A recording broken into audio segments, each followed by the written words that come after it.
අපි අද කතා කරන්න යන්නේ වෙඩින් එකක් ප්ලෑන් කරනකොට වගේම වෙඩින් එක දවසේ කරන වැරදි වැඩ ගැනයි. මේ වැරදි වැඩ නිසා ඔයාගේ ජීවිතේ වටිනාම දවසේ අමහිරි මතක ගොඩක් එකතු වෙන්න පුළුවන්.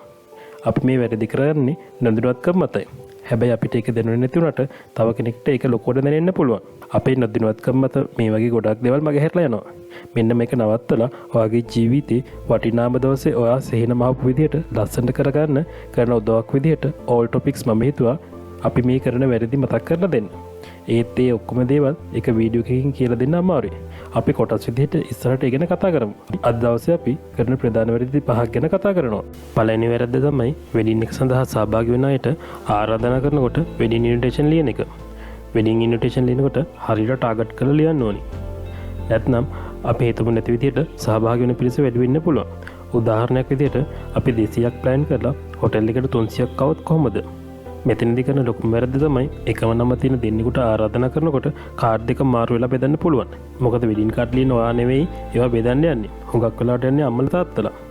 එකම නම තියෙන පවුල් දෙකකට කාඩ් දෙක මාරු වෙලා බෙදෙන්න පුළුවන්. ඒකෙන් හින්දා වෙඩින් කාඩ් ලියනකොට හරි පරිස්සමෙන් ලියන්න ඕනේ. අපි කරන වැරදි වලින් දෙවෙනි වැරද්ද විදිහට කියන්න පුළුවන් වෙඩින් එක හොටෙල් එක ගන්නවා නම් හොටෙල් එකට කියන ප්ලේට් ගන්න.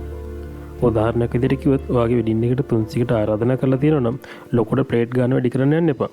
ප්ලේට් 25ක් අඩු කරලා සහභාගී වෙන ගන්නට කියන්න. කේසි ප්‍රශ්නයක් වෙන්න දෙන හින්දා. ඒක නිසා ඔය බොරුවට වැඩි ප්ලේට් ගණක් කියන්න එපා. මොකද ඒ සහභාගී වෙන හරි කවුන්ට් එක ගන්න ඕනි. තුන්වෙනි වැරද්ද විදිහට පෝරුවේ චාරිත්‍ර කරනකොට දෙමව්පියන්ට දෙන තෑගි. පෝරුවේ චාරිත්‍ර කරන පුද්ගලයා විසින් තෑගි දෙන වෙලාවට අම්මගේ තෑග්ග දෙන්න, මනමාලිගේ අම්මගේ තෑග්ග දෙන්න, මාමගේ තෑග්ග දෙන්න කියලා කියනවා. ඔයා තෑගි දෙකක් විතරක් සූදානම් කරලා තිබ්බොත් ඒ වෙලාවට අරයා කියන අයට දෙන්න තෑගි නැති වෙනවා. මෙතනදී ඔයා අපහසුතාවයටපත් වෙනවා.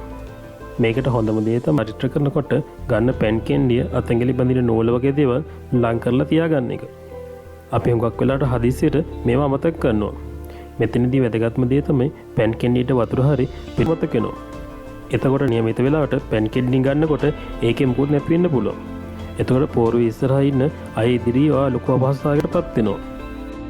මම හිතනවා මේ කතා කරපු කරුණු ගැන ඔයාලා දැන් හොඳට දැනුම්. අපි ඉස්සරහට වීඩියෝ වලින් ඊ ගැන කතා කරමු. ඔයාලා හිතනවා නම් මේ තොරතුරු වලට වැදගත් වුණා කියලා වීඩියෝ එකට ලයික් කරන්න. ඒ වගේම තව කාට හරි වැදගත් වෙයි කියලා හිතනවා නම් වීඩියෝ එක ෂෙයා කරන්න. මේ වීඩියෝ එකේ දෙවෙනි කොටසත් අප්ලෝඩ් කරපු ගමන් ඔයාලට දැනගන්න ඕනේ නම් දැන්ම මගේ YouTube channel එක subscribe කරන්න. ඔයාගේ ජීවිතේ වැදගත්ම දවස ලස්සනට සාර්ථකව කරගන්න හිණ දකින යාළුවන්ට ඒක සාර්ථක කරගන්න පුළුවන් වෙන්න කියලා මම සුබ පතනවා. ආයෙත් මේ වගේ වීඩියෝ එකකින් හමු වෙනකන් අදට මම සමුගන්නවා. ඔබ සැමට සුබ දවසක්.